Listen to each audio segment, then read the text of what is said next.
আসসালামু আলাইকুম। আজকেও চলে এলাম একটা সুন্দর মুহূর্ত নিয়ে। আমরা সেই বিকালবেলা যাচ্ছি চায়ের দোকানে, সেই আন্নাদার সুপারহিট চায়ের দোকান। আমি আর আমার বন্ধু অফিল ভাই, ওই যে দেখতে পাচ্ছ অফিল ভাই, আমরা হেঁটে যাচ্ছি। এইমাত্র আমরা কোম্পানির গেট থেকে রাস্তা ধরে হেঁটে যাচ্ছি। আমাদের কোম্পানির থেকে বেশি দূর না, কাছেই সেই চায়ের দোকান। আমরা সেখানেই চা খেতে ইচ্ছে করলে চা খেতে যাই।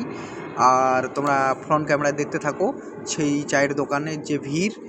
আন্নাদার চা এত টেস্ট যে সেই দোকানে অনেকেই এখানে চা খেতে আসেন। আপনারা যদি মুম্বাই থেকে কেউ ভিডিওটা দেখতে থাকেন বা দেখে থাকেন, তো আপনাদেরকে ওয়েলকাম। আপনারা এখানে এসে একবার হলেও চা টেস্ট করে যাবেন। এটা হচ্ছে 1.1 একটা কোম্পানি, সেই কোম্পানির নামেই এই মোড়টা। এটা তুর্বে থেকেও আসতে পারবেন আর পাওনাগাঁও থেকেও আসতে পারবেন। তো দেখুন, আমি দেখানোর চেষ্টা করছি সেই চায়ের দোকানের যে ভিড়। যদি ভিডিওটা ভালো লাগে, লাইক আর শেয়ার অবশ্যই।